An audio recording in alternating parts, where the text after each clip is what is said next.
Hello. जी madam hello, जी, सुन welcome. रहे हैं? बोलिए, आप सुनाई दे रहे हैं मैडम। जी जी, वेरी गुड। सभी को नमस्कार। वेलकम। आप नमस्कार सभी का मैडम। अभिनंदन है। बात एक बढ़िया कार्य के लिए हम जुड़े हैं। SCF स्टेट करिकुलम फ्रेमवर्क हमारे कार्यालय से डाइट के बहुत ही कर्मठ निर्मल जी, भूपेंद्र जी, उनके साथ जितने भी उनके सहयोगी जो इस कार्य में शामिल हैं, अभिनंदन है आप सबका।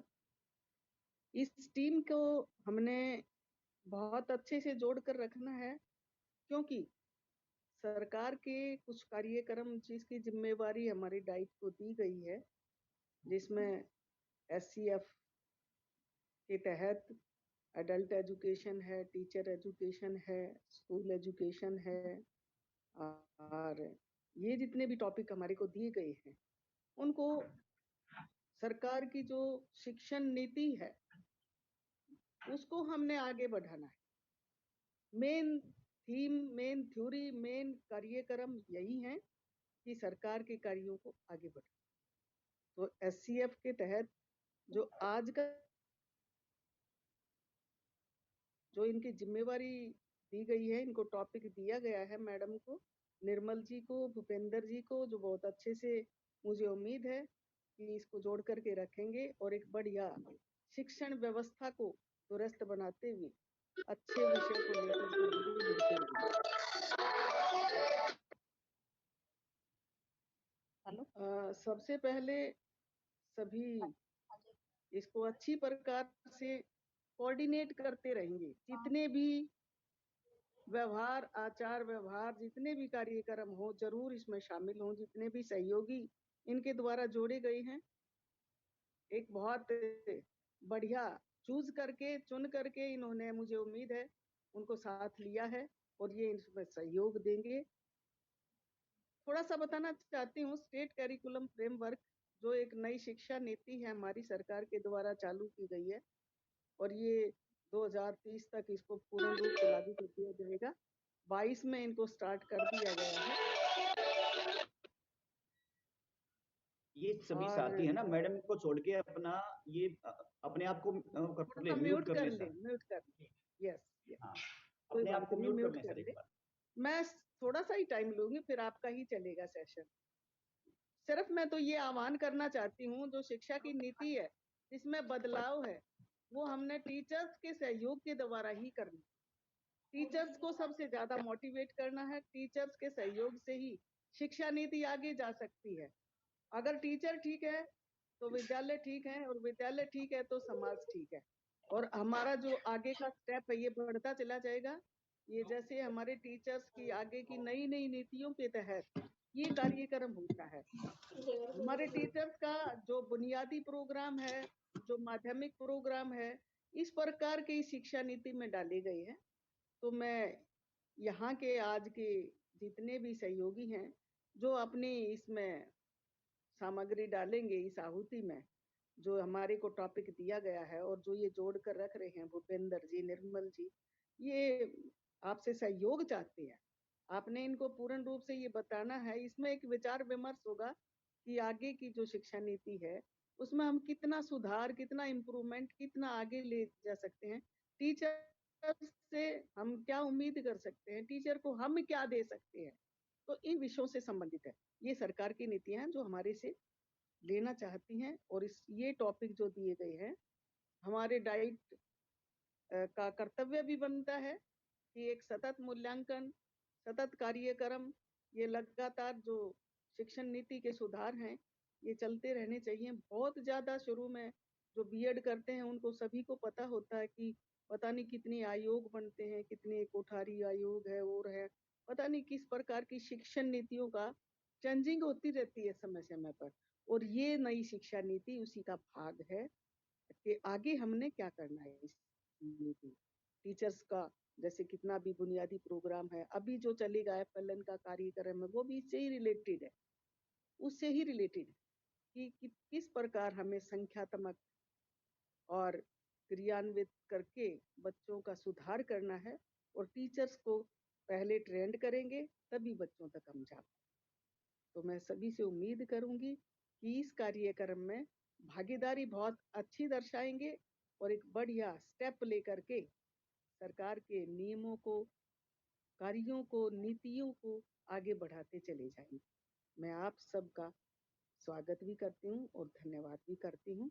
निर्मल मैडम को, भूपेंद्र जी को ये कहूंगी कि इस प्रकार के कार्यक्रम को बहुत अच्छी प्रकार से आप चला रहे हैं, तो ये एक इंस्टीट्यूशन का बहुत ही बढ़िया भागीदार है। मैं धन्यवाद करती हूँ जुड़े हुए सभी के सभी हमारे सहयोगी जो हैं। थोड़ा सा ये बताएंगे मुझे कि इसमें कौन कौन से पर्सन को लिया गया है, थोड़ा सा निर्मल जी बताएंगे, और मैं सभी का पुण्य धन्यवाद करती हूँ। Thank you. Thanks, respected ma'am, for your precious words and wonderful blessings. और I assure you on this part of team कि एक बहुत ऐसा प्रॉफिटेबल डॉक्यूमेंट्स हम आपको बनाकर देंगे कि जिस पर हम, आप और शायद हमारा education department they feel proud of it. तो यहाँ थोड़ी सी ब्रीफिंग, क्योंकि मैम हमारे पास 40 मिनट्स हैं, और थोड़ी सी ब्रीफिंग यहाँ करना चाहूंगी कि हमारे पास हेड प्रिंसिपल होशियार सिंह जी, जो थोरो एक लर्निड पर्सन है नेहरू कॉलेज, जो बदानी से हैं, स्टेट अवार्डी, जहांगीर से प्रिंसिपल हैं, और हमारे जो रिनाउंड इंस्टीट्यूट हैं प्राइवेट, जो बीएड कॉलेजेस हैं, जय गंगा कॉलेज है, माँ गंगा कॉलेज है, यूनिवर्सल है, बहुत मतलब ऐसे लोग यहाँ पर हैं, और हमारे लेक्चरर्स साथी जो अपने आप में अपने सब्जेक्ट में एक्सपर्टीज हैं and who are doing wonderfully in their school. तो हमारा एक स्टूडेंट है, सुपरवाइजर मैम है सुनीता जी। तो एक ऐसी टीम मैम आपके साथ है जिसकी लिस्ट आपको दे दी गई है, तो जिस हम प्राउड फील कर सकते हैं, वो एक प्राउड प्रिविलेज फील कर सकते हैं कि ऐसी टीम के साथ हमें जुड़ने का मौका मिला, और एक ऐसा लर्निंग प्लेटफॉर्म हमें मिला कि शायद हम अपनी लर्निंग को और एनहेंस कर पाएंगे। तो थोड़े ही शब्दों में इतना ही कहना चाहूंगी ma'am, rest assure you on the part of wonderful team you will get an excellent document on this project. Thank you very much.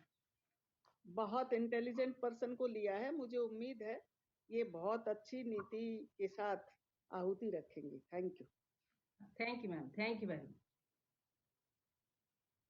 Now without speaking more, I just open the platform for Bhupender Singh Roj ji to have a brief overview what we are going to suppose, कि हमें थोड़ा सा एक brief overview मिल जाएगा कि हमें करना क्या है। ठीक है, थैंक यू मैडम, कौशल्यारिया मैडम जी, आपका बहुत बहुत धन्यवाद हमारे साथ जुड़ने के लिए, गुलिया मैडम जी। और सबसे मुख्य बात है कि जो करिकुलम फ्रेमवर्क के लिए डिस्ट्रिक्ट लेवल पर जो टीम बनाई गई टीचर एजुकेशन के लिए, उसमें हमारे जितने भी साथी हैं उन सब का जुड़ने के लिए बहुत बहुत धन्यवाद। क्योंकि ये जो टीम थी इसमें कोई अनिवार्य नहीं था, लेकिन फिर भी आप लोगों ने अपना सहयोग के लिए हामी भरी और हमारे साथ जुड़े, इसके लिए आपका बहुत बहुत धन्यवाद है। जब ये टीम बनाई जा रही थी तो मैडम एक एक करके मेरे पास नाम भेज रही थी, तो नाम जब आ रहे थे साथ में डेजिग्नेशन थे और उनकी जो अचीवमेंट्स हैं वो आ रही थी, तो मेरे तो पैर कांप रहे थे। इतनी इतनी क्वालिफाइड टीम मैडम ने बना के दी है हमें, और उसके साथ हम किस प्रकार से अपने आप को काम करवा पाएंगे। लेकिन धीरे धीरे अब हम देख रहे हैं कि सारे बिल्कुल ही सभ्य तरीके से और अच्छे तरीके से अपना सहयोग दे रहे हैं, क्योंकि हम अभी 4-5 दिन ही हुए हैं और कुछ हमारे साथियों ने अपना जो सुझाव है वो हमें भेज भी दिए हैं। तो देखिए सर, हम शुरुआत करते हैं पहले कुछ जो एजुकेशन पॉलिसी है ये है क्या, ये बनाई क्यों जाती है, इसके बारे में मैं 4-5 मिनट लूंगा, उसके बाद हम मेन पॉइंट पर आएंगे। देखिए मैं आप सबसे भूपेंद्र जी एक हल्का सा डिस्टर्ब मैं चाहूंगी, मैम को बताना चाहूंगी, मैम हमारे साथ रिटायर्ड प्रिंसिपल नेहरू कॉलेज से हैं होशियार जी, उनके पास व्हाट्सएप नहीं है, मेल नहीं है, स्टिल कंटिन्यूअस वो टेलीफोनिकली अपने सजेशंस है वो मुझे लिखवाते हैं, भेज रहे हैं। तो अमेजिंग, एक big salute to that person. तो एक इतना बड़ा हमारे पास लर्निंग प्लेटफॉर्म, मैं दिल से आदर करती हूँ। चलो ठीक है मैडम, थैंक यू। अब हम शुरुआत करते हैं इसमें। देखिए सबसे पहले मैं एक पर्सन के साथ ही अपना कार्य शुरू करना चाहूंगा, अपना वक्तव्य, कि क्या जितने भी हमारे दुनिया में देश हैं, क्या सभी की शिक्षा व्यवस्था, शिक्षा प्रणाली एक जैसी होती है? आप बता सकते हैं मेरे को? मुझे लगता है कि सभी का प्रश्न ये होगा, सभी का आंसर ये होगा कि प्रत्येक देश की जो शिक्षा व्यवस्था या शिक्षा प्रणाली जो होती है वो अलग अलग होती है। उसके पीछे कारण क्या हो सकता है? जहां तक मुझे लगता है कि प्रत्येक देश की जो है ना, जो फिलोसफी जो होती है, प्रत्येक देश का जो दर्शन जो होता है वो अलग अलग होता है, क्योंकि प्रत्येक समाज, प्रत्येक देश के खाने पीने का तरीका है, रहने का तरीका है, वहाँ की कल्चर है, सोचने का तरीका है, वो सब अलग अलग होता है। और शिक्षा क्या होती है? शिक्षा होती है किसी भी देश की जो फिलोसफी है उसको आगे बढ़ाने का तरीका होता है, क्योंकि हम सारे के सारे शिक्षाविद हैं और हमने जेबीटी या बीएड या एमएड वगैरह करके हम यहाँ तक पहुंचे हैं। तो हम एक प्रश्न पढ़ा करते थे जब हम जेबीटी या बीएड या एमएड हमने करी थी, कि दर्शन और शिक्षा एक ही सिक्के के दो पहलू। आमतौर पर ये प्रश्न आया करता था। तो उसमें कहा जाता था कि दर्शन जो है वो अपने विचारों को समाज तक ले जाने के लिए शिक्षा का सहारा लेता है, क्योंकि शिक्षा की पहुंच सब तक होती है। उसी प्रकार से जो शिक्षा जो होती है वो अपने जो है ना, जो उद्देश्य हैं, जो एम्स हैं, उनके लिए वो फिलोसफी पर आधारित होती है। तो मेरा कहने का मतलब ये था कि हम एक टोटलिटी में देखें कि हमें जो काम दिया गया है वो काम है क्या, और जो शिक्षा प्रणाली रूपी जो मशीन है उसमें हम कहाँ लाई करते हैं, हम कौन से पुर्जे के तौर पर हैं। तो ये हमें एक बार पता होना चाहिए कि हम कहाँ पहुंचे हैं, क्या कार्य हमें दिया गया है, क्या कार्य हम कर रहे हैं। देखिए, ये जो आपके सामने मैंने स्क्रीन शेयर कर रखा है, इसमें शिक्षा प्रणाली का ढांचा दिया गया है। क्या आपको दिखाई दे रहा है सर? ये सबको मेरा स्क्रीन शेयर है जी सर? कोई? जी हाँ जी ठीक है, थैंक जी यू। आ रहा है। Thank you sir. देखिए, सबसे पहले शिक्षा प्रणाली का जो ढांचा होता है उसमें सबसे बड़ी चीज होती है किसी देश की फिलोसफी। जैसे अपने देश का जो दर्शन है वो है आदर्शवाद का। तो आदर्शवाद के अनुसार हमारे आने वाले जो बच्चे हैं वो किस प्रकार के होनी चाहिए, उनमें कौन कौन सी वैल्यूज होनी चाहिए, वो सारी बातें अपनी आगे आने वाली पीढ़ी में ट्रांसफर करने के लिए हमारे देश ने एक शिक्षा प्रणाली का ढांचा विकसित किया है। पहली बात ये है। उस ढांचे में सबसे नंबर 1 पॉइंट पर आता है राष्ट्रीय शिक्षा नीति, जो हमारी 2020 में बनाई जा चुकी है, बनके तैयार हो चुकी है। और आज तक जैसे मैंने इसमें लिखा भी हुआ है कि सबसे पहली शिक्षा नीति 68 में बनी थी, फिर दूसरी जो बनी थी हमारी 86 में बनी थी, लेकिन 86 में बनने के बाद उसको हम इम्प्लीमेंट नहीं कर पाए थे, तो उसको रिवाइज किया गया था 1992 में, जिसको हमने प्लान ऑफ एक्शन का नाम दिया गया था। उसके बाद जो दूसरी, जो अब नई, लगभग 34-35 साल के बाद सन 2020 में नई एजुकेशन पॉलिसी रिवाइज की गई है। उसके बाद नंबर 2 में देखिए, राष्ट्रीय पाठ्यचर्या की रूपरेखा। जब कोई एजुकेशन पॉलिसी बन जाती है तो उसको इम्प्लीमेंट करने की दिशा में सबसे पहला जो कार्य किया जाता है उसको हम बोलते हैं एनसीएफ, नेशनल करिकुलम फ्रेमवर्क। इसमें क्या होता है कि किसी भी देश की जो सामाजिक और तात्कालिक आवश्यकताएं होती हैं उसको इसमें शामिल किया जाता है। जो वैल्यूज जो होती हैं जो हमें बच्चों में डालनी है, राष्ट्रीय विकास है, जो मानवीय गुण जो बच्चों में हमें डालने हैं, वो सारी की सारी बातों के आधार पर हम एक एनसीएफ का निर्माण करते हैं। और तो एनसीएफ देखिए, प्रत्येक जो एजुकेशन पॉलिसी बनती है उसके कुछ समय के बाद एक एनसीएफ भी बनाया जाता है। जैसे आप देखिए 1975 में बनी, उसके बाद 88 में, फिर 2000 में, 2005 में और 2022 में, जो मतलब जो हम काम कर रहे हैं एनसीएफ के ऊपर। लेकिन अब की बार देखिए सरकार ने क्या किया है, डायरेक्ट एनसीएफ बनाने की अपेक्षा पहले कहा गया कि एससीएफ बनाइए। प्रत्येक जो हमारी जो डाइट्स, ये जो एससीआरटीज हैं, उनको कहा गया है कि आप अपने लेवल पर पहले एससीएफ का निर्माण करवाइए। एससीएफ का जब निर्माण होगा तो उसमें से जो मुख्य बातें हैं वो हम वहां से ले लेंगे।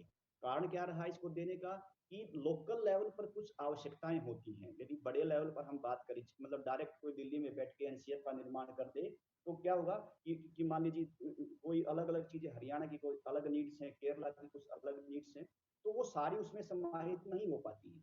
इसलिए क्या किया गया कि एससीआरटीज को कहा गया आप अपने लेवल पर पहले एससीएफ का निर्माण करवाइए और हमारे पास भेजिए, फिर हम इसको इस प्रकार से बनाएंगे।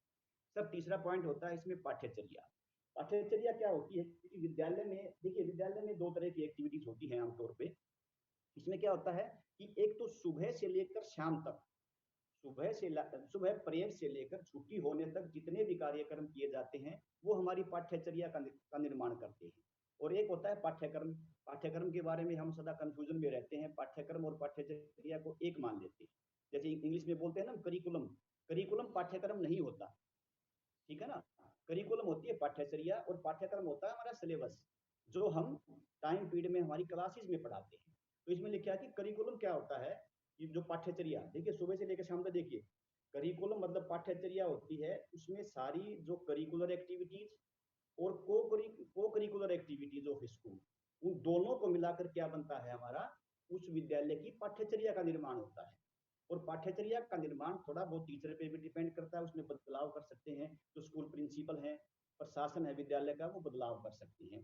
तो उसके बाद आता है हमारा पाठ्यक्रम। पाठ्यक्रम केवल वो विषय होते हैं जिनके लिए विद्यालय में थोड़ा बहुत टाइम फिक्स होता है, 40-40 मिनट के पीरियड्स जो होते हैं, उसको हम पाठ्यक्रम बोलते हैं। और उसके बाद बनती है शिक्षक सहायक सामग्री, जो बुक्स वगैरह जो लिखी जाती हैं, या जो पुस्तकें वगैरह हैं, या टीएलएम वगैरह बनाया जाता है, वो उसके बाद बनता है। और लास्ट में है लर्निंग आउटकम्स। इसके बारे में 2014 के बाद से बहुत सारी बातें होनी शुरू हुई थी, क्योंकि हमारे साथ में जितने जो पीआरटी टीचर्स हैं, वो यदि कोई जुड़ा हुए हैं हमारे साथ, जैसे विजया मैडम जुड़ी हुई हैं, तो मैडम आप लोगों ने सक्षम पे बहुत काम किया था। लर्निंग आउटकम्स के बाद ही ये क्या होते हैं, देखिए हमारे देश में आमतौर पे क्लास सिस्टम नहीं है, हमारे देश में ग्रेडिंग सिस्टम है। हम ग्रेड देते हैं, ग्रेड 1, ग्रेड 2, ग्रेड 3, ग्रेड 4। तो क्या कहा जाता है कि प्रत्येक ग्रेड के एंड में जब पेपर लिया जाता है, तो उस समय हमारे बच्चों को मिनिमम इतना आना चाहिए। पहले ये परंपरा नहीं थी, क्योंकि पहले तो एग्जाम हुआ करते, फिर एग्जाम होने बंद हो गए एलिमेंट्री तक, 8वीं क्लास तक। तो फिर ये बनाया गया कि बच्चे बगैर कुछ सीखे आगे बढ़ रहे हैं। तो क्या किया गया उन्होंने कि 2014 में एनसीईआरटी ने लर्निंग आउटकम्स बनाए, कि आपको चेक करना है कि पहली क्लास पास करने के बाद बच्चा कम से कम इतना तो सीखेगा ही। इसको हम बोलते हैं लर्निंग आउटकम्स। और हमारी जो ये थी ना सक्षम व्यवस्था, सक्षम के जो एग्जाम थे, वो सारे इसी के बेस पे हुआ करते थे। दूसरा, अब हम बात करते हैं राष्ट्रीय शिक्षा नीति जो हमारी 2020 बनी है। इसके 5 मुख्य पिलर कौन कौन से, ये सबसे इंपॉर्टेंट है, क्योंकि हम टीचर की बात करेंगे, टीचर किस प्रकार से कार्य करेंगे, टीचर हमें एक अच्छा टीचर बनाना है, तो उसके लिए 5 बातें हमारे दिमाग में रहनी चाहिए। इसमें पहली है समान भागीदारी, इक्वलिटी, सब बराबर का होना चाहिए। इसमें क्या है कि सभी वर्ग, सभी समुदाय के लिए शिक्षा प्राप्ति के समान अवसर प्राप्त किए जाएंगे, सभी के लिए। अब ये नहीं है कि कास्ट के आधार पर, धर्म के आधार पर, समुदाय के आधार पर किसी के साथ भेदभाव किया जाएगा, ऐसा बिल्कुल नहीं होने वाला है। नई जो एजुकेशन पॉलिसी है, ये पुरानी में भी ऐसा था लेकिन चलता रहता है, तो आगे भी इस चीज को हम लेके आए हैं। दूसरा है किफायत, अफोर्डेबिलिटी। हमें शिक्षा व्यवस्था को, मतलब शिक्षा प्राप्त करने की जो विधियां हैं या जो इंस्टीट्यूट्स हैं, उनका प्रयोग करना, मतलब कोशिश करनी है कि वो महंगे ना हो, एक गरीब आदमी की भी शिक्षा अधिकार में हो। तीसरा है शिक्षा की क्वालिटी, जो गुणवत्ता है जो शिक्षा की, वो ज्यादा अच्छी हमें रखनी है। और इसके लिए मैं आपको पर्सनली कहना चाहता हूँ कि हमारे जो टाइज हैं, मतलब जो टीचर्स को पढ़ाने वाले जो टीचर जो इंस्टीट्यूट हैं, जैसे बीएड कॉलेज हैं, जेबीटी कॉलेज हैं, इनमें क्वालिटी पहले पैदा करनी पड़ेगी हमें, क्योंकि टीचर यदि क्वालिटी से पढ़ाएगा, टीचर में क्वालिटी होगी, तो वो बच्चों में भी डाल पाएगा। उसके बाद है सब तक पहुंच। सब तक पहुंच का मतलब होता है कि जो बच्चे हैं, जहां बच्चे हैं वहीं पर उनको प्रत्येक प्रकार की शिक्षा पहुंचाई जाए। ये नहीं कि मान लीजिए एक दूर दराज का गांव है और वहां पर प्राइमरी स्कूल भी नहीं है, ठीक है, तो हमें प्रयास करना है कि प्रत्येक बच्चे तक विद्यालय पहुंच जाए। और लास्ट है, ये अब की बार जोड़ा गया है, ये सबसे इंपॉर्टेंट है, इसको बोलते हैं जवाबदेही, अकाउंटेबिलिटी होनी चाहिए। इसमें जो सरकार है उसकी भी जवाबदेही होगी, जो शिक्षण संस्थान है उसकी भी जवाबदेही होगी, और जो टीचर हैं उनकी भी जवाबदेही सुनिश्चित की जाएगी, और साथ में जो हमारे पेरेंट्स हैं उन सब की भी जवाबदेही इसमें लिखी जाएगी और निर्धारित की जाएगी। उसके बाद अगली है, इसमें कुछ नेशनल जो एजुकेशन पॉलिसी की मुख्य बातें हैं, लेकिन हमारे पास 25 हो चुके हैं, हमारे पास टाइम नहीं है, तो हम प्रयास करते हैं आगे एक पॉइंट और देख लेते हैं। हमारी जो एजुकेशन पॉलिसी है उसमें कुछ बदलाव किया गया है, जो ढांचा जो इसका बदल दिया गया है। पहले जो आप लेफ्ट की तरफ देखेंगे तो 10+2 का ढांचा हुआ करता था, जिसमें 1 से 10 तक सेकेंडरी एजुकेशन हुआ करती थी, और फिर 2 साल की सीनियर सेकेंडरी एजुकेशन हुआ करती थी। लेकिन अब राइट की तरफ हम जाएंगे तो इसमें देखेंगे कि ढांचे को बदल दिया गया है। सबसे पहले बनाई गई है फाउंडेशनल स्टेज। अब फाउंडेशनल जो स्टेज है, इसके भी 2 पार्ट हैं। इसमें जो 3 साल तक का जो बच्चा है, जो 3 से 6 साल तक का जो बच्चा है, इसमें पहले 3 साल आंगनवाड़ी, जिसको प्री स्कूल बोल दीजिए, बाल वाटिका बोल दीजिए, नर्सरी बोल दीजिए, जो भी बोल दीजिए, ये सारा का सारा इसमें आएगा। लेकिन इसमें मेन क्या किया गया है, अब पहली और जो दूसरी क्लास है उसको फाउंडेशनल में जोड़ दिया गया है। अब ये आंगनवाड़ी के साथ इसको ले जाया जाएगा। इसका विरोध भी हो रहा है, देखते हैं क्या निकल के आता है। तो मेरा कहने का मतलब है, अब आंगनवाड़ी और नर्सरी और पहली और दूसरी, जिसको हम FLN के तौर पर आजकल बहुत ज्यादा चल रहा है, ये है ना, निपुण भारत के तहत FLN के तहत आंगनवाड़ी और पहली दूसरी क्लास है, और इसमें लक्ष्य रखा गया है कि 2025 तक FLN का कार्य या सभी टीचर्स को ट्रेनिंग देके इसको इम्प्लीमेंट कर लिया जाएगा। उसके बाद है प्रीपरेटरी, जिसको प्राथमिक शिक्षा बोला जाएगा फ्यूचर में चलने के बाद। मतलब यहाँ पर काम अभी शुरू होगा, पहले जो FLN पे काम है उसके बाद इस पे शुरू होगा। उसमें 3 क्लास होगी, 3 से 5, और एज होगी 8 से 11 तक। उसके बाद आएगी मिडल, और मिडल में 6 से 8 की क्लासेस होंगी, और 11 से 14 साल की उसमें उम्र निर्धारित की गई है। और लास्ट में है सेकेंडरी, जिसमें 9 से 12 तक की क्लासेस को लिया जाएगा, एज होगी 14 से 18 साल की।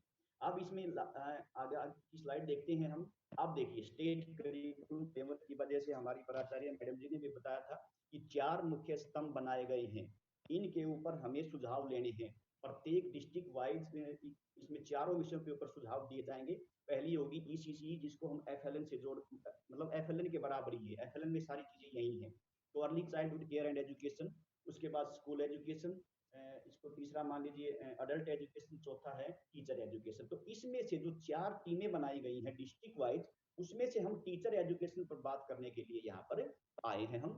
तो इसमें थोड़ा सा इसकी आगे चलते हैं। देखिए, इसमें राष्ट्रीय शिक्षा नीति 2020 टीचर एजुकेशन के बारे में क्या कहते हैं, ठीक है, क्योंकि आप ये मान के चलिए यदि ये क्वेश्चन हमारी समझ में आ जाते हैं, जो बदलाव शिक्षा व्यवस्था में गवर्नमेंट करना चाहती है, तो उसके बाद हम उसके आंसर देने हमें आसानी हो जाएगी।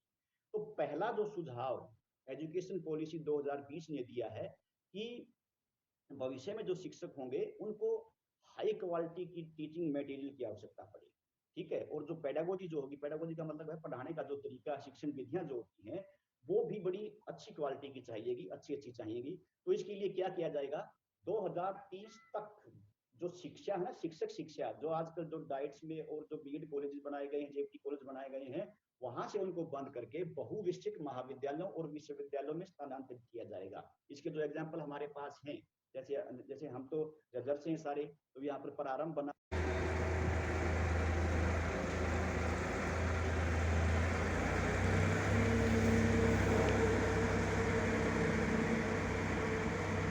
तो 4 वर्ष की एकीकृत BEd डिग्री अनिवार्य हो जाएगी। तो जो हमारे साथी हैं, जो हमारी आगे आने वाली पीढ़ी है, तो उसको ध्यान में रखना पड़ेगा ये कि 2030 तक इसको इम्प्लीमेंट कर दिया जाएगा। अगले 5-4 साल तक नौकरी मिल सकती है, जो हमारी हमने JPT कर रखी है, BEd कर रखी है, उसके बेस पे। लेकिन 2030 के बाद हमें केवल जो गवर्नमेंट जॉब है टीचर के लिए है, वो हमें केवल इंटीग्रेटेड कोर्स जो 4 वर्ष का है, वो करने के बाद ही हमें जॉब मिल सकती है। तो ये ध्यान रखना पड़ेगा हमें। और इसमें 4 वर्षीय जो एकीकृत BEd डिग्री प्रदान करने वाले ये जो कॉलेज बनेंगे ना, इन्हीं के द्वारा 2 वर्षीय BEd कार्यक्रम भी प्रदान किया जाएगा। देखिए, इसका कहने का मतलब ये है कि +2 के बाद, 10+2 के बाद यदि कोई व्यक्ति एडमिशन लेता है, तो उसको BA BEd या जो BA BSc करने में, BSc BEd करने में 4 साल लगेंगे। लेकिन कोई व्यक्ति पहले से ही ग्रेजुएट है, तो वो 2 साल के अंदर BEd भी कर सकता है, ठीक है। और तीसरी बात करते हैं, तीसरे में सभी BEd कार्यक्रमों में शिक्षण शास्त्र की जो जांची परखी तकनीक है ना, जो पुरानी जो टेक्निक्स है मतलब पढ़ाने की, उनके अलावा कुछ और तरीके की जो नई जो टेक्नोलॉजी है, हम उसका प्रयोग भी करेंगे। इसके ऊपर भी आपको सुझाव देना है, ठीक है, कि कौन कौन सी टेक्निक इसमें हम प्रयोग कर सकते हैं। दूसरी स्लाइड में चलते हैं हम। इसमें है कि राष्ट्रीय अध्यापक शिक्षा परिषद द्वारा, देखिए इसमें 2022 तक किया जाना था, ये शायद हो नहीं पाया है अब तक। इसके ऊपर आपको ज्यादा मतलब जो आपके सुझाव वो ज्यादा चाहिएंगे हमें। देखिए, शिक्षकों के लिए राष्ट्रीय व्यावसायिक मानक, national professional standard for teacher education NPST का विकास किया जाए कि टीचर्स के लिए मिनिमम स्टैंडर्ड क्या होने चाहिए पढ़ाई के संबंध में, उनकी क्वालिफिकेशन के संबंध में, ट्रेनिंग के संबंध में, ये किए जाएंगे। इसके ऊपर भी आपका सुझाव। अध्यापक शिक्षा परिषद द्वारा NCERT के परामर्श के आधार पर अध्यापक शिक्षा हेतु राष्ट्रीय पाठ्यचर्या की रूपरेखा बनाई जाएगी, जो हम बच्चों के लिए अब बनाने जा रहे हैं, मतलब जहां पर हम कार्य कर रहे हैं, ऐसा ही एक NCF टीचर ट्रेनिंग के लिए भी बनाया जाए। टीचर्स के निर्माण के लिए भी बनाया जाएगा और ये काम करेगी एनसीईआरटी। ये आपको शायद पता नहीं होगा, हम लेकिन हम डाइट्स में हैं, तो यहाँ पर हमारे पास ये कार्य आ चुका है, हमें सुझाव देने के लिए कहा जा चुका है, तो फ्यूचर में ये तैयार हो जाएगा। फिर है विशेष विषयों के शिक्षण के लिए अंतर्राष्ट्रीय स्तर पर अनेक शिक्षण मीडिया प्रचलित है। ये कहने का मतलब इसका ये है कि मतलब ये हो सकता है कि विदेशों में जो टीचर की ट्रेनिंग है या टीचर बनाने के लिए या जो अलग अलग प्रकार की जो विधियां चल रही हैं, पेडागोजी चल रही है विदेश में, मतलब ये हो सकता है कि हमारे से अच्छी हो।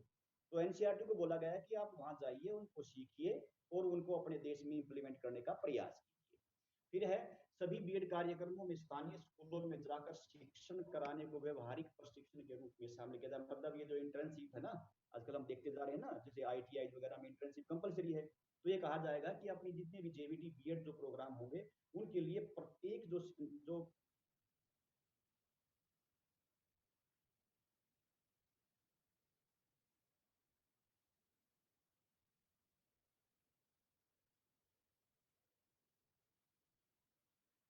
प्रत्येक शिक्षक को स्वयं के व्यवसायिक विकास के लिए, मतलब अपने आप को जैसे अपने पेशे से संबंधित जो आधुनिक विचार है, नवाचार है या खुद में डेवलपमेंट करने के लिए ये एजुकेशन पॉलिसी कहती है कि एक उसमें साल में कम से कम 50 घंटों की ट्रेनिंग अनिवार्य की जाए। तो ये आपको सुझाव देना पड़ेगा कि 50 की काफी है या ज्यादा है या कम है, ट्रेनिंग की आवश्यकता है या हमें नहीं है।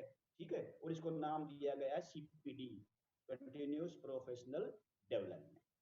और नौवां है इसमें शिक्षा के सभी स्तरों पर, बुनियादी, प्रारंभिक और माध्यमिक, जो बात हमने पहले की थी, ये कहते हैं कि तीनों स्तर पर ही टेट को अनिवार्य कर दिया जाए। जो टीचर एलिजिबिलिटी टेस्ट है ना, अपने प्रदेश में तो पहले से ही है, पता है ना मैडम, हमारे पीआर जो पीआरटी, टीजीटी, पीजीटी सब के लिए टेट अनिवार्य है, लेकिन ये पूरे देश में नहीं है, तो आपको इसके ऊपर भी सुझाव देना पड़ेगा। और 10वां और जो हमारा है, कुछ विशेष अल्पावधि के स्थानीय शिक्षा कार्यक्रम, छोटे लेवल के जो कार्यक्रम है शिक्षण के, उनको बाइट और डाइट्स और स्कूल परिसर में भी चलाया जा सकता है फ्यूचर में जाने के बाद। इसमें क्या होगा, मान लीजिए कोई लोकल कोई स्पेशलिस्ट है, कोई गाने का स्पेशलिस्ट है, कोई बढ़ई का काम करने का स्पेशलिस्ट है, कोई किसी कार्य का स्पेशलिस्ट है, तो उनको ट्रेनिंग यहाँ डाइट बाइट्स और स्कूल परिसर में देके और उनको वही विद्यालय में नियुक्ति प्रदान कर दी जाएगी। तो इस प्रकार की ये बातें हैं। तो ये हमारी शिक्षा जो जो नीति है वो टीचर ट्रेनिंग के बारे में कहती है, जिसको हमें ध्यान में रखना है और ध्यान में रख के हमें कार्य करना है। अब देखिए, फिर मैडम आ जाएंगी। मैडम थोड़ा बहुत टाइम है, तो मैं देखिए 2 बातें बोल देता हूं मैं। एक तो पहली बात है कि हमें फोकस करना है टीचर एजुकेशन के ऊपर, ना कि स्टूडेंट एजुकेशन के ऊपर। दूसरी बात है, प्रत्येक पर्सन का जो सुझाव देंगे वो मिनिमम 100 शब्दों का और मैक्सिमम 200 शब्दों का होना चाहिए। तीसरा है, आपको अपने मौलिक विचार देने हैं। आपको किसी जो है ना, जो कमीशंस वगैरह बने हुए पहले से या कोई राइटर है, उसकी किताब में से आपको कुछ लेके नहीं आना है। ठीक है, जो का तो हाँ, आप उसको पढ़ सकते हो, अच्छी बात है सुझाव, लेकिन आपको जो सुझाव देने हैं वो आपके मौलिक विचार होने चाहिए, आपके शब्दों में होने चाहिए। और चौथा है, जहां तक संभव हो सके आप प्रयास करें कि वर्ड फॉर्मेट में हमें दें, पीडीएफ में ना दें। वर्ड फॉर्म में टाइप करके, यदि मान लीजिए कोई साथी टाइप नहीं कर पाता है तो वो लिख के दे दे, कोई प्रॉब्लम नहीं है, हम उसको ले लेंगे, लेकिन प्रयास करना है आपको, इस प्रकार से ये किया जाए। तो अब मैं, शायद मैंने काफी टाइम ले लिया है, अब मैं गुलिया मैडम से रिक्वेस्ट करूंगा कि वो आए और जो पर्सन है, जो हमारे क्वेश्चन है, उनके ऊपर कुछ मिनट के लिए डिस्कस करें। Gulia madam, over to you. Thanks Bhupendra ji. अभी अब these are the 10 points before you concerning national education policy, और मेरे ख्याल से जो 10 क्वेश्चंस हमारे पास कहीं यहाँ से गुजरते हैं, तो एक छोटी सी जर्नी मैं आपको कराती हूँ हल्के से, क्योंकि जितना टाइम हमारे पास लिमिट है उस दायरे में हम कोशिश करेंगे कि एक बहुत ही प्रॉफिटेबल इंटरेक्शन कम्युनिकेशन हम लोगों के बीच में हो। And what's the important points you have, it's just my request कि हम टाइम को देखते हुए स्टिक टू दैट पॉइंट, उस पॉइंट की ही हम बात करें, उस क्वेश्चन के कंसर्न में ही हम बात करें। अगर आपके पास कोई पॉइंट है तो अपने आप को अनम्यूट करके उस पॉइंट को जरूर रखिएगा, ताकि ये एक शेयरिंग प्लेटफॉर्म है, हमारे आइडियाज एक दूसरे तक पहुंचे और हम उनको अनहेंस करें। मैडम ये हम अगली बार कर पाएंगे, अब केवल 4 मिनट बाकी है हमारे पास। रिव्यू मीटिंग में हम सुझाव भी ले लेंगे, सारा काम कर लेंगे, अब की बार हमें केवल प्रेजेंट करना है। बोलिए मैडम। तो अभी जैसे एक छोटा सा वर्ड हमारे पास कैरिकुलम है। जब हम कैरिकुलम की बात करते हैं तो एक सेट, स्टैंडर्डाइज, ऑर्गेनाइज डॉक्यूमेंट्स हमारे सामने आता है, जहां हम एक कंटेंट को डिफाइन करते हैं कि मुझे स्टूडेंट को क्या सिखाना है और मेरा स्टूडेंट क्या सीखने के लायक होगा। उसी स्टेट कैरिकुलम का एक बहुत ही इंपॉर्टेंट पार्ट यहाँ पर है, that is the teacher education. Teacher is at the centre and he is the backbone, वो बैकबोन है। अब हमारा सबसे पहला यहाँ पर आपको when we come to the first question देखिएगा, यहाँ पर हमें एक मेन जो पॉइंट निकल के आता है कि जो टीचर मेरा है, जो बैकबोन है इस एजुकेशन का, किस प्रोसेस से मुझे गुजरना है, किस प्रोसीडिंग से मुझे गुजरना है, किस प्रोविजन को मुझे लेकर चलना है, किस पॉलिसीज को लेकर चलना है। The very important thing is that कि मुझे अपने उस टीचर के माइंड सेट को, बिंदर जी मेरी आवाज सुन रही है? बिल्कुल मैडम, आ रही है आपकी बात, बोलिए आप। वो क्वेश्चंस पीपीटी कहाँ चली गई? स्क्रीन शेयर, एक मिनट। हाँ, तो उसमें मेन क्या है कि मुझे उस जो है, जो टीचर है मेरा, तो उसकी सबसे इंपॉर्टेंट चीज है कि उसके माइंड सेट को मुझे कैसे चेंज करना है, माइंड से इन चीजों को उसके बिहेवियर में कैसे लेकर आना है। These two important points are here, क्योंकि मैं ये सबसे पहले इंपॉर्टेंट मानती हूँ कि मेरा अगर माइंड सेट वहां पर है कि मुझे जो एक नई चीज लेकर आनी है, नई चीज को मुझे इंट्रोड्यूस करना है, तो मुझे कैसे उसके बिहेवियर में चेंज लेके आना है, कैसे मुझे पॉजिटिव एटीट्यूड को डेवलप करना है। Only then I can inculcate knowledge, फिर मैं नॉलेज और स्किल्स की बात कर सकती हूँ। तो ये 4 या 5 पोस्टुलेट्स हैं जिस पर हम सबको काम करना है। भूपेंद्र, स्क्रीन शेयर नहीं है यहाँ पर? नहीं, ये हो नहीं रहा है मैडम अभी। अच्छा, निर्मल मैडम हाँ जी एक सर। प्रिंट आउट, निर्मल मैडम एक प्रिंट आउट है, उस पे मैं सेंड कर देता हूँ, आप उसी से रीड आउट कर सकते हैं उसमें। सर सुरेंद्र जी, ये मेरे ख्याल से एक बीच में हमें रखना पड़ेगा, मैं सिर्फ मेन पॉइंट को लिख, हाँ आप कर सकते हैं तो कर दीजिए प्लीज।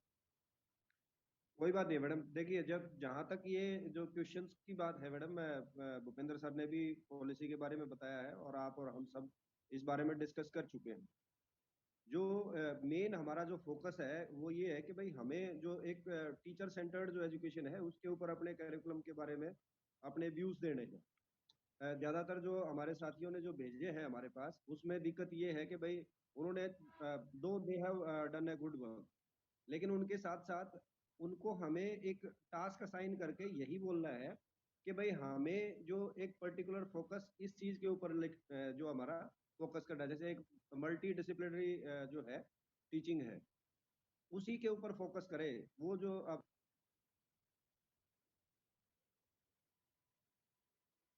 जो है इस पे मैं अच्छा काम कर सकता हूँ, हमें उस पे एक प्रेजेंटेशन टाइप देना है, ना कि एक जो है क्वेश्चन के रूप में आंसर नहीं करना है।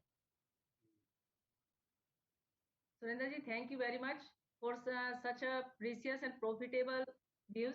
अभी थोड़ा सा एक ब्रेक में 1 मिनट के लिए देखिए, when we come to madam the, हो चुका है टाइम, 1 मिनट भी शायद रहती होगी, टाइम हो चुका है, बोलिए। हाँ तो बस मैं सिर्फ देखिए सिर्फ मिनट ले रही हूँ कि जैसे हम पहले नंबर क्वेश्चन नंबर पे आते हैं तो वहां पर मल्टी डिसिप्लिनरी एक वर्ड है। अगर आप उस पर फोकस करेंगे तो आपके पास सारी चीजें निकल के आ जाएंगी कि मुझे अपने टीचर को किस तरह से जो है तैयार करना है, एक्यूप करना है कि वो मल्टी डिसिप्लिनरी एजुकेशन की ओर जाए। सेकंड, हमारा जो इंटीग्रेटेड बेस्ट टैलेंट्स की बात हम कर रहे हैं कि जो टीचिंग प्रोफेशन के अंदर हम ये मान के चलते हैं कि टीचिंग हमारा लास्ट ऑप्शन है। तो हमें ऐसा क्या करना चाहिए कि जो टैलेंट हमारा बेस्ट टैलेंट है वो इसमें प्रोफेशन के अंदर एंटर कर जाए। तो वो पॉइंट्स आपको सोचने हैं कि कैसे हम टीचर को इस तरह से एक्टिव करें। अब तीसरा, जैसे सोशल पर्सनल क्वालिटीज यहाँ पर है, वोकेशनल एजुकेशन की बात यहाँ पर है। आपके जो टीचिंग जो हमारा टेस्ट है, टीचर एलिजिबिलिटी टेस्ट, उसकी क्वालिटी को कैसे मेंटेन किया जाए, कैसे एनहेंस किया जाए। तो मेरा only one point is here कि जो सेंट्रल की पॉइंट्स हमारे हैं, please focus those points. Teacher is at the centre और उन फोकस को आप उनको फोकस आप करेंगे तो मेरे ख्याल से बहुत सारी चीजें आपकी निकल के आएंगी। And again thank you very much from the core of our heart for associating us, for giving your precious time, and always feel free to contact us. कहीं भी आपको ये लगता है कि हम यहाँ पर फैसिलिटेट आपको कर सकते हैं तो आप कभी भी हमारे से कॉन्टेक्ट कीजिएगा। और ये this is a team work. Madam एक मिनट मैडम, वो टाइम बाउंडेशन 19 तारीख बता दीजिए आप। 19 तारीख को हमें हाँ, विद द चाहिए हमें टीम सारी चीजें। स्प्लिट। तो बीच में 19 हमारी जो आपकी रहेगी कि 19 को आपको फाइनलाइज करके हमें देना है। 19 को हम रिव्यू मीटिंग फिर करेंगे और 20 तारीख के बाद आपके द्वारा जो हमें दिया जाएगा उसके बाद हम उसको एंटरटेन नहीं कर पाएंगे। तो it means that we have 1 week. 20th is the last day. 19th को हम एक बार रिव्यू मीटिंग जरूर करेंगे। इन द मीन टाइम बीच में कहीं भी आपको ये लगता है कि हम आपको यहाँ पर किसी कोने में फैसिलिटेट कर सकते हैं, always welcome and bundles of thanks from the core of our heart to associate us at every step. We really feel proud of this team. Thank you very much.